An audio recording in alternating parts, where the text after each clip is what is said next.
Well, hi again, everybody, and welcome to the next presentation here at the Be Relentless Expo. Hope everybody's been enjoying it so far. I'm Tim Kauffold, Director of Operations here at Oneupweb, and with me, I'm Lisa Wehr, CEO of Oneupweb. And the next section that we're going to take everybody through is Action-Oriented Web Design, Pretty Doesn't Cut It. Good title.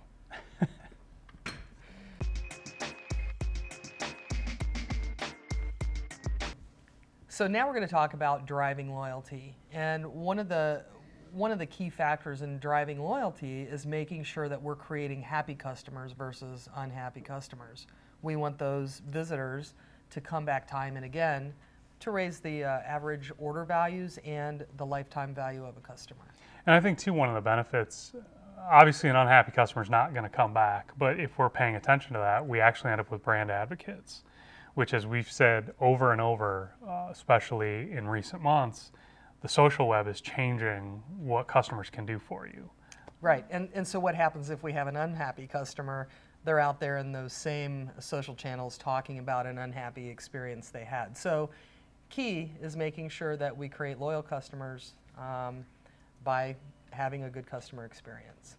And here we have an example of a good customer experience. Yeah, this is the now famous sort of Domino's rebrand that we saw really take off in last year, in 2010. But when they actually understood and accepted they had some very unhappy customers and they weren't creating a good experience. So they redid everything, you know, sort of bow to stern. From their pizza. Yep. You know, and the unhappiness primarily was coming from the quality of their pizza, but they were able to change their website in such a way that encouraged feedback from their customers to help them improve their product. And in that process, ended up creating a better website for their customers to order their product. And it's a really key example of loyalty being the driver for the website. You know, I mean, 30-minute pizza delivery. What does that have to do with online? But they took advantage of that and sort of created this whole experience, you know, sort of the grand capital E experience, but to engage their customers more and in better ways. So. Precisely. So one of the things that you need to do is stay aligned with your company persona. Keep an ear to the ground. Make sure that the communication and the actions that you want your visitors to take are clear and intuitive. Measure those navigation paths. Make sure that you're tracking what's occurring and the paths that visitors are taking once they enter the site. Absolutely. I mean, without that real honest data analysis, the site can continue to flounder for months, and you're just losing out on more and more business every day that way. One of the things, too, that I think is important when we talk about loyalty is trying to get that connection with customers. You know, at the end of it, when we're marketing a website or a product, we have to try to connect with an end consumer. And I think personality goes a long way in connecting with folks. And it's important that your website does reflect the personality of your company and create that much more genuine experience for a user. Yeah, and you know, going back to the personas, you're going to have different visitor types coming to the site. And so you want to make sure that it's clear to them that the experience they're looking for is delivered.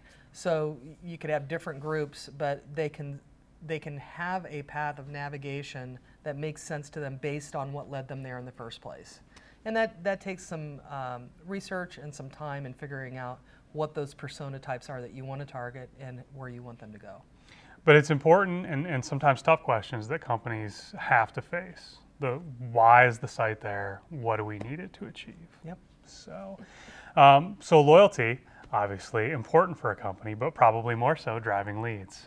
So let's talk a little bit about what it is and what we can do to better drive leads online. Well, I think one of the things is making sure that you're bringing quality traffic to the site in the first place. I mean, one of the quotes we use around here is, "It's only a lead if they're interested in hearing from you." So it's not about just giving them something or trying to get somebody to respond to your site, but making sure that they're qualified in the first place, because it's costing you money to get them there, and making sure that they're doing what you want them to do based upon a need that they have and a service you deliver is key. Yep. Yeah, traffic as an end game is going to be, I don't know about zero sum, but certainly not beneficial at the end of the day. Right. So make sure the action paths that you put on the site are clearly defined and make sense to a user coming in based on where they're coming from. And especially critical when it is just lead gen. I mean, why make it difficult for somebody to share their contact information with you? I mean, you want this potential prospect. Don't send them on this wild goose chase through your site just so they can give you their name and phone number. And then here's another example of, we've got two different screenshots here. The first one is the homepage of Progressive Insurance, who I think have done a great job of putting front and center what it is they want you to do, and that is to get a quote and buy your insurance policy online. Absolutely, and we know in going through this site, there's a ton more you can do on the site, but they're going to make it very simple what they want you to do on the site. And chances are, that's why you're going there to begin with. If you're going there for some other reason, they still make that apparent, those paths apparent in their top navigation bar. Same on their inside page. If you have questions or need support or need some help, they make it really intuitive and easy to find that. And one of the other things too to point out with Progressives, but really anybody can do this on their forms, they're laying out sort of what to expect. So users don't have to wonder how much more am I going to go through or what else are they going to ask me.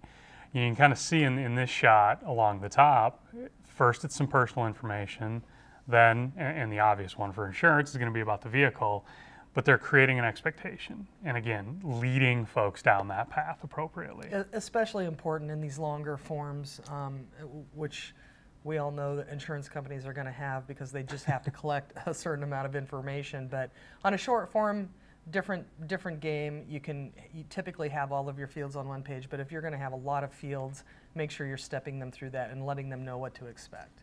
Definitely, definitely. So again, and I think you're starting to get ahead here, but when we consider the quality, we're really talking about the quality of the lead. You know, again, this goes back to what you had said before, drive the right people. You know, make sure you're talking to people that are interested in you. So we pay attention to how we got them there, what our marketing channels were, making sure that what we're offering to them matches their needs.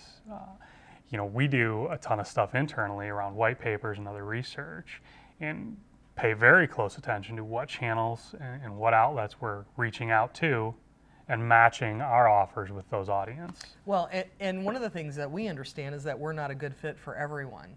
So there's no point in really cluttering our sales pipeline with people who aren't ready to talk with us. You know, it's fine that they get the white paper, or it's fine that they get the research, and we're happy to provide it. However, what we're really interested in is making sure that they're a right fit for us and we're a right fit for them when it comes time to talk about doing business together. And I know the sales team appreciates that. They do. Then measuring it, measuring the success. Back to analytics. Yep. Number of ways to do this, but one of the keys is what is the conversion rate on the site. So, you know, of the folks that you're driving, how many are completing that action? And then two, what's important, carry that offline. You know, of those leads you got, how many actually became a client? You need to know that metric and kind of work backwards. Well, and there's really no excuse today not to have good analytics in place. Between Google, Omniture, and a lot of the other ones out there, you can have good analytics in place that provide you with the information you need to know to make good, actionable decisions based on leads coming in or sales being generated. And the one challenge that we hear time and again from our prospects particularly is that they don't have the time to decipher those analytics. So you can have those analytics, but make sure that you have someone internally that is making sense of them and helping you put them into action. Absolutely, because you know it kind of goes back to the theme of our whole session today, where the site can look great and you can pour all kinds of time into the design and aesthetic of it. But if you aren't measuring these conversions and the success, you're not winning new business, which ultimately is why your site is online. And don't lose track of that. You know, it can be daunting to go through that much data and really try to sort out, well, you know, is it this button? Is it this link? But you have to be doing that work. You have to to really track all of the different ways that folks can convert and understand what's the best. Well, and then that gives you the ability to put forth some additional testing, A/B testing or multivariate testing, that'll help you determine, is it the color of the button? Is it the position of the button? Is it a form? Make those good educated decisions and continue to improve the conversion rate on the site.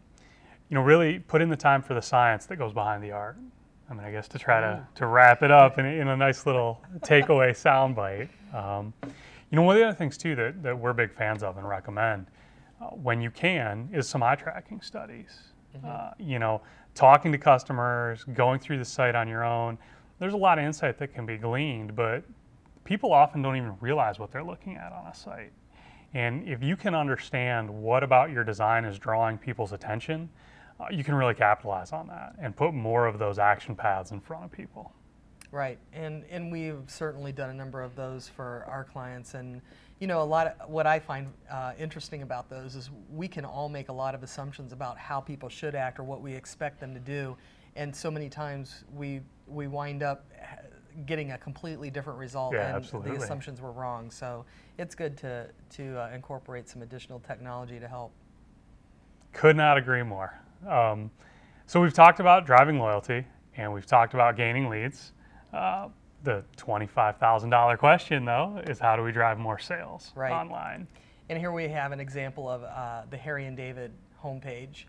I really like this particular homepage. It's obvious that they've done a lot of research and have really tried to hone in on what it is their clients or their customers are coming to the site for and what they're looking for. And that top navigation really breaks it down categorically in a way that you don't see on a lot of websites. But certainly it's apparent that they've got a promotion going on, and if you're looking based on a particular holiday or a particular type of gift, it's apparent when you come to that homepage. I think one of the nice things that Harry and David do as well is they understand the intent. This is a company that also has a catalog, that also has relationships with customers in a lot of different ways besides just the website. And they're making it really easy for people that are familiar. And to your point, folks that know what they want, they can jump into this category navigation, and it's really easy then to go from the homepage to the particular product and then right on through towards transaction. Yeah, and then looking at the interior page, one of the other things that they've done nicely is reduce the number of clicks to purchase. We take it for granted sometimes, a good shopping experience, because if you shop on Amazon.com or Zappos or one of the big players in the space, they've done it right. In this case, Harry and David have too, but you can also have that shopping experience that requires you to add quantities once you've added an item to your cart, which is a really unnecessary step, or other things that kind of make the process a bit more kludgy. So what our goal would be is to make sure that we're reducing the number of clicks and we're providing just the information that someone needs to make a considered purchase. You touched on Amazon and Zappos, and I think it's important to get people to really think about those. We say it time and again here, but they've kind of pioneered e-commerce and transactional websites. I talk about being a fan of the science behind design. They've taken it to new levels. And so it's okay to emulate a site like Amazon when you're considering the checkout experience. You don't have to reinvent the wheel here. Right. They know it works. They've put a ton behind it. Pay attention to that. Offer your customers the same experience. So consider your audience and tailor the creative to that audience. In this particular slide, we have an example of a Gymboree website versus an automotive website. Two completely different audiences. I think so. And two completely different looks. Too, again, it goes back a little bit to intent, but understand your brand as a whole as well. In some previous discussions we've done, Carly and I have looked at some real big brick and mortar brands, and they seem to forget that the online experience is a little different than walking around the aisles of a store. They maybe try to translate that into their website, that idea of just shopping around, instead of making it very, very transactional. So, as I look at our examples here, Gymboree, there's a good chance that I know exactly what I'm looking for, because I'm going to know my kid's size, what I need to get them. So again, like with Harry and David or an Amazon, let's make the transaction quick and easy. With a car enthusiast site, I want to look around. Offer me a bunch of different ways to move through. Well, you're a guy. I am a guy, and that helps, and I like cars like that. But regardless, again, it's the audience and the intent, I think, combined that make a good experience. Well, and make sure that you're also factoring into what led them there in the first place. If someone's coming off of a paid search ad for a particular item they were looking for, that Gymboree served up in Google search results, our goal is to get them to that place as quickly as possible because they knew what they were looking for. Same case same case on the auto site. They're likely looking for a particular part or some product for a specific vehicle. So let's get them there as quickly as possible. Then we can bring in cross-selling and other upsell opportunities that exist when they get there. But consider what led them there in the first place. Well, and two, don't make them put their credit card down. If they're ready to buy, don't get in the way of that. Right. Because the more distractions you put up, the more likely they are to find another site. Well, and that leads us into this side. Then if we've given them a great experience, they become brand loyal, versus price driven. And it's really easy these days online to really lose a customer because you're not price competitive. So creating that brand loyalty is really important. If you're not price competitive, particularly, let's focus on the things that you do bring to the table that will get that purchase done. And I think Apple's a great example of that, where they are completely comfortable and open about the fact that you pay a premium for those products, but they create experience for folks. Just from the tactile feel of their products to the website, they've got a really nice sort of cohesion. Right item down. They don't have to get into the price wars and commodities. But on the flip side, there's nothing wrong with that if that's the space you have to play in, but just embrace it. Understand who you are and how you best serve your customer. So strategy plus creative and analytics equals ROI. And at the end of the day, that's what everybody's pretty much focused on. That is all it's about. But, just to slow us down a little bit, I think the equation there that we've got up, as simple as it is critical. Especially when we talk about web design, the creative seems to get so much weight during the design process, and rightfully so, but often at the expense of a true strategy and with the data to back that up. Well, the process starts with doing your research, making sure that you know your customer or who you want to target. Building out those personas, wireframing to fit those personas, really considering that. And typically it's going to take a team of people and a lot of good input from the rest of your team. But getting those wireframes built and then going to creative, it's a process. You don't start with the pretty pictures first and try to retrofit everything else into that. You've really got to make it a methodical, well thought out process and make sure that those action paths are obvious, and at the end of the day, we're going to get to good ROI. Some of the other things that we want to consider too in a site design, obviously our philosophy is so grounded in this idea of action design. How do we get from A to B? But too, and we touched on it a little bit with Progressive, there is a lot that a site can offer folks, and we have to be considerate of that. So, some of the points we just want to bring up as a reminder here as we start to wrap things up today, don't forget to keep in mind the technology and architecture that your company is using. That can often be a huge expense if all of a sudden you want to change course and jump away from a particular platform onto something new and shiny. Yeah, content management systems really need a lot of consideration, not only for the design aspects and how it may integrate with your internal technology, but how does it incorporate, how well can you incorporate good SEO into that? And as you scale, will it accommodate that scale and new products that you want to add or modifications that you want to make? Certainly the security, a lot of websites I see today still don't have privacy and use policies in place, and while that's not a page that may get read a lot, it's something that adds credibility and security to a site for that shopper. You want them to feel good about that experience with you. I was going to say, we've seen time and again, just that the link is there improves conversion rates considerably. Right. Again, they don't have to read it, but they have to know you took the time to put a policy in place and sort of reassure them that it's okay to put the credit card number out there. One of the other things too with security that's especially prevalent in the last several months are the changes with credit cards. Commerce sites are facing PCI compliance and all those kinds of things. So don't minimize that, when you're looking at design. They're important considerations, and consumers are becoming more and more aware of those. Well, I think that kind of wraps it up for us today. It does. I really appreciate you joining us. Hopefully you're enjoying the expo. If you need any help with your web design project, you can certainly contact us at oneupweb.com.